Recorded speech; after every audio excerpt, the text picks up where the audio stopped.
Good day everyone, this is your Kuya CK and today this is another video tutorial na naman na gagawin natin and this is related naman to trial balance, okay? So dito, hindi tayo gagawa ng trial balance but rather magko-correct tayo ng trial balance kasi not all the time tama ang trial balance, okay? May mga instances na mali yung recording, mali yung computation and so on and we're going to make sure na dapat equal siya yung debit at credit ni trial balance because that is the purpose of trial balance. For us to know if tama ba yung pagkaka-compute ng ating mga recordings or ng ating mga transactions. Yan. So, this problem na sasagutan natin is from the book of Sir Win Balyada. So, the book is Basic Financial Accounting and Reporting. So, if meron kang ganong book, much better kasi maraming problems doon na pwede mong sagutan para mahasa ka sa basic accounting. Okay? So, wag na nating patagalin. Let's start. So, here, meron tayong June 2021 trial balance for Davao Duplicators. Okay? Owned daw siya by Alan Brillantes and it is presented here. So, the regular bookkeeper has resigned and left the following trial balance. It did not balance. So, yun yung problem natin ngayon. Hindi siya nag-balance. Paano natin makikita if hindi nag-balance? Here, makikita mo naman na yung debit natin nandito sa left side at yung credit natin ay hindi equal yung total nila. So, may discrepancies, may problema, may kailangan na tayong solusyonan. And here sa baba, merong mga infos na kailangan na binigay sa atin for us to correct this trial balance. So, upon reviewing the trial balance and the process of transferring the amounts in the ledger accounts to trial balance, 2 errors were discovered. May 2 errors na agad daw na na-discover. Una, the debit column in the trial balance was footed incorrectly. Ano yung sinasabi natin na footed? Pag sinabi natin footed or yung tinatawag natin na footing, it is about getting the sum. Okay? Getting the sum of the column. Yan. So, column siya. So, ano yung column na yon? So, it's either the debit column or the credit column. Okay? And ngayon, ang gagawin natin ay kukunin natin yung tamang sum kasi footed incorrectly daw siya. Okay? So, sabayan nyo ako mag-compute. So, 44.8. So, papaikliin lang natin yung mga 44,800 na ganyan. Yung mga 1,000. Tagal natin yung 0. Tapos, lagyan na natin ng point itong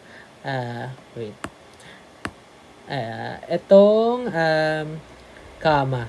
Okay? Para mas madali tayong makapag-compute. So, 44.8 plus 189.6 plus 70.8 plus 560 plus 35 plus 6.4. Okay. Ang total natin dito na makukuha ay 906.6K. Ngayon, hindi pa rin siya equal. Kasi may mga errors pa na iba na kailangan nating sundin.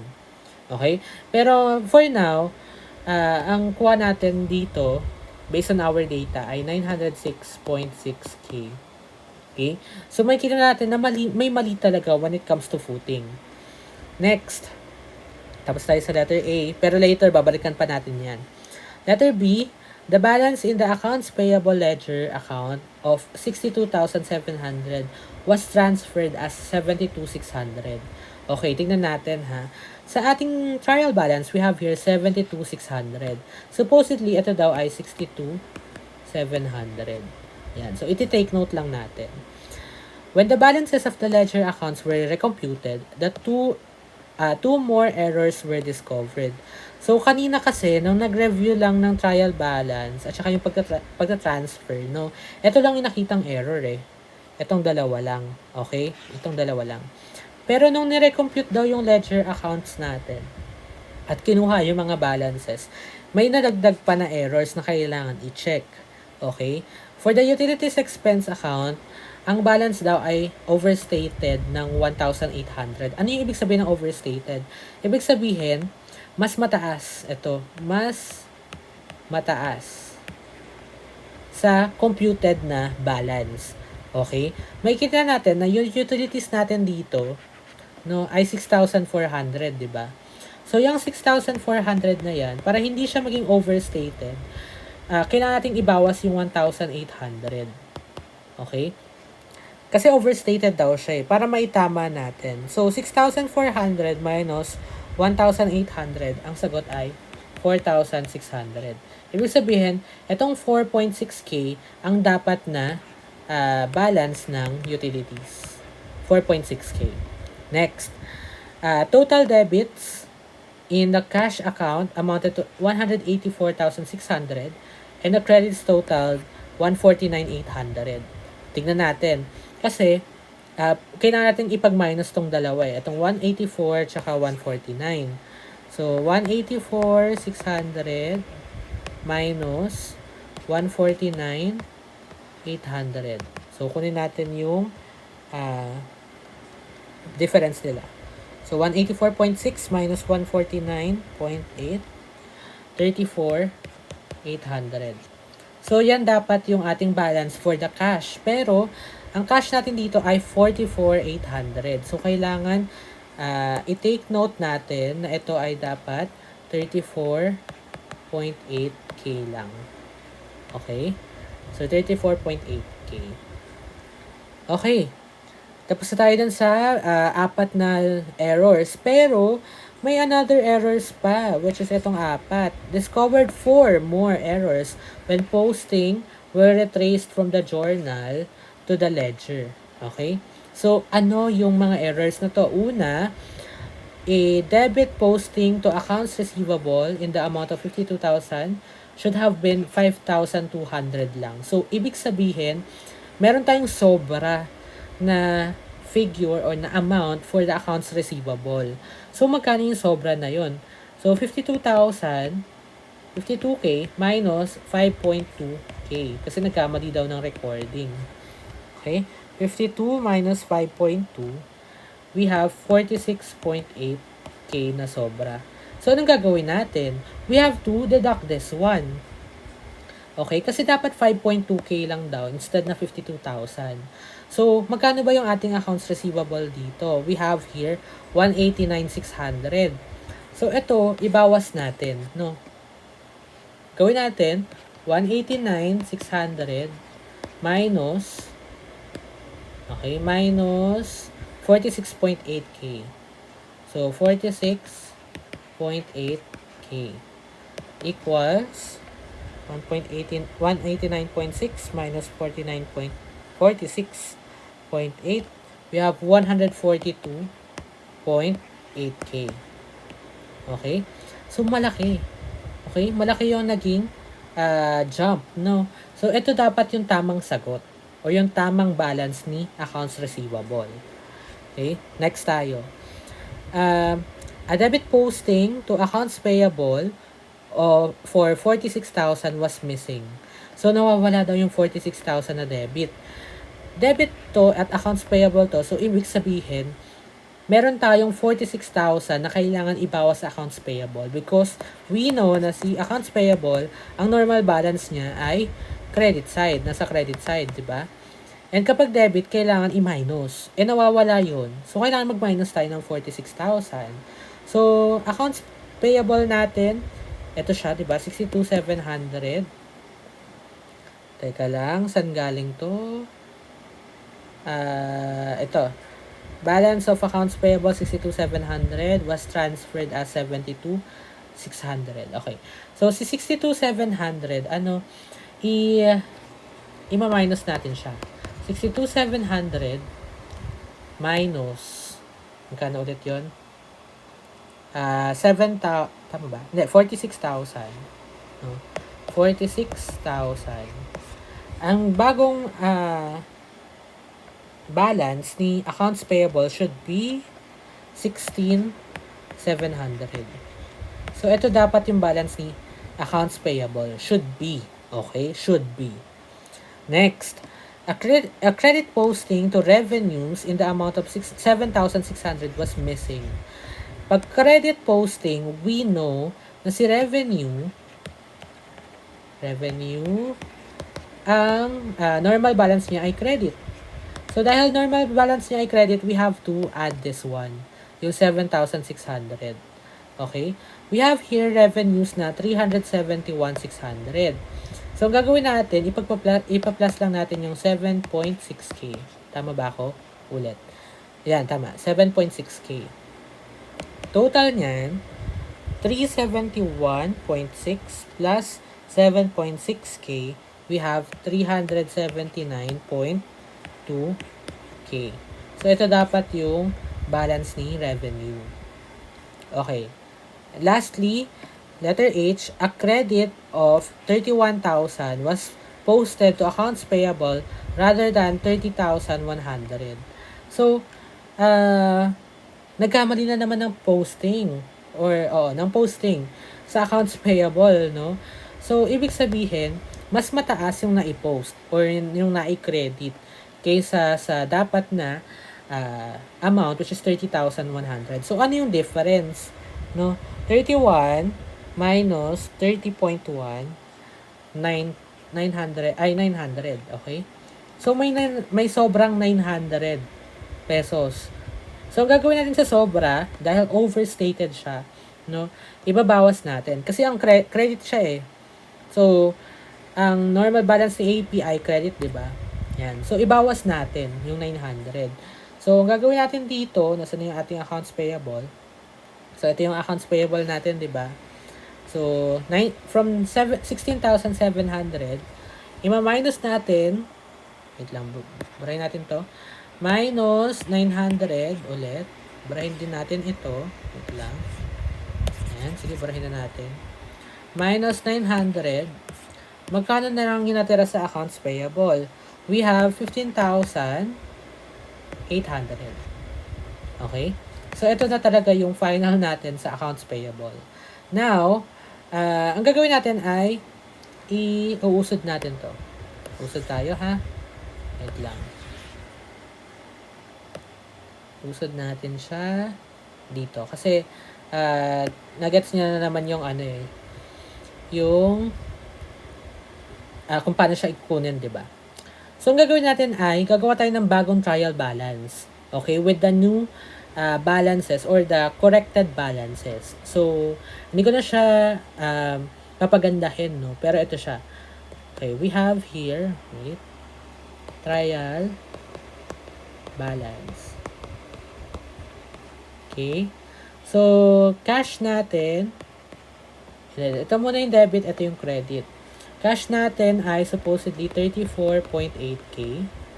And then, we have accounts receivable na 142.8K.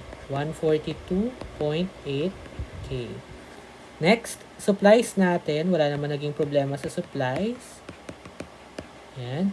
Sorry na sa sulat ko, ha. Supplies natin ay 70.8K. Then, equipment natin. We have 560K. Wala din naman naging problema. So, yan. Then, accounts payable natin ay marami naging problema pero ang dulo ay 15.8K. 15.8K. Yan.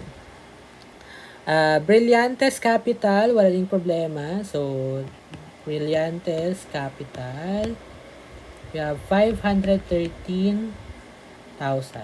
Okay. Next, Brillantes Withdrawal, wala ding problema. We have 50K. And then, revenues natin, 379.2K. 379.2K. Okay, mali pala tayo ng lagay. Okay, ulit. 513K. And then, dito ay withdrawals natin 50K. Oh. Meron pa palang mga hindi pa or may mga mali pa pala na recording sa trial balance kasi itong withdrawals should be in the debit side, no? Pero nasa credit side siya. So, kailangan ilagay natin siya ng tama. Okay? Dito dapat siya sa debit. Then, we have salaries expense. Ay, ulit natin. Para ayusin natin siya. Salaries expense, we have 35,000. 35K. Rent expense, yan, rent expense. Mali din to, 10,000. Supposedly, dapat nasa debit side. So, 10K. Yan. And then, taas muna natin. Teka lang. Yan. Utilities natin. Utilities expense. We have 6.4K. Okay? So, kunin natin yung total, no? Kung tatama na ito. So, for debit muna, 34.8 plus, bakit na gulo-gulo na nato? Wala. Ulitin natin. Accounts receivable natin ay 189.6K. And then supply 70.8K. And then equipment ay 560K. Yan. 34.8 plus 189.6 plus 70.8 plus 560 plus 50 plus 35 plus 10 plus 6.4K. We have 956.6K. Okay? Next, 15.8 for the credit side naman tayo. We have 15.8 plus 513 plus 379.2. We have 908K. Okay. May mali tayo. Okay, tingnan natin ha. 379. Ulitin natin. When it comes to errors no, sa trial balance, kapag hindi pa rin siya nag-balance, ang gawin natin una, we have to recalculate. Okay. Hindi, wala na tayong space. Pero una ay, we have to recalculate our debit and credit column. Kasi baka mamaya, nagkamali lang tayo sa pagka-compute. So, ulitin natin. 34.8 plus 189.6 plus 70.8 plus 560 plus 50 plus 35 plus 10 plus 6.4. Okay. Or, mali pala tayo kasi supposedly, utilities natin ay dapat 4.6K lang. Okay? 4.6K. Okay, tignan mo natin pala kung may mali pa. 34.8, 189.6, hindi, mali pala to. Ito supposedly ay 142.8K. Ayan, mali tayo ng pagkaka-compute. Ay, pagkaka-transfer, no? So, ulitin natin. Ulit, 34.8 plus 142.8 plus 10.8 plus 560 plus 50 plus 35 plus 10 plus 4.6. Oh. Ay, sorry. Bumaba tayo. We have 848K na lang. Okay, tingnan ulit natin. 142. Okay, 142.8. And then 70.8 pala. 70.8. Tama ba ako ng pagkaka? Mali pala ako. Okay, ulit. 70.8. Ayan. So, ang tama na dito ay 908K. Okay? Same goes with our credit side na 908K din. Okay? And that is our trial balance. Okay? Parehas na silang equal. 908 pareho. So, that is how we do our trial balance. Okay? Dapat equal si debit at saka si credit. Ngayon, pag nagkamali kayo, when it comes, or hindi pa rin siya nag-balance, no, sa trial balance, ang gagawin nyo lang ay una, i-recalculate nyo itong total, no, ng debit at ng credit. Kasi probably, baka mali lang tayo ng pagkakakompute. Okay? Pag hindi yun nag-work, i-check natin ulit yung mga balances, kung tama ba tayo ng pagkakatransfer. Like what we have done here, kasi nagkamali ako ng transfer, or pagkaka-record. Kapag wala pa rin, hindi pa rin sila equal, ang gagawin natin ay titignan na natin yung mga infos natin dito. Okay? Yung mga info natin dito, i-recalculate natin siya. Okay? To make sure na tama na yung mga balances na makukuha natin with our trial balance here. Okay? Maraming pagkakataon na magkakamali kayo when it comes to trial balance. Okay? Or hindi siya magbabalance. Kasi hindi naman yan maiiwasan. Pero what we can do about that is dapat alam ninyo on how to make remedies. Paano nyo siya i-work back. Paano nyo babalikan yung inyong computation para maitama nyo kung ano man yung mali sa ating computation. Okay? So, wag pang hihinaan ng loob kung hindi kayo magbabalance. You have to be calm and your goal is maitama lahat ng pagkakamali. Okay? So, that's it for our video tutorial. Hopefully, may natutunan kayo. See you on our next video tutorial. Thank you so much. And again, this is your Kuya CK.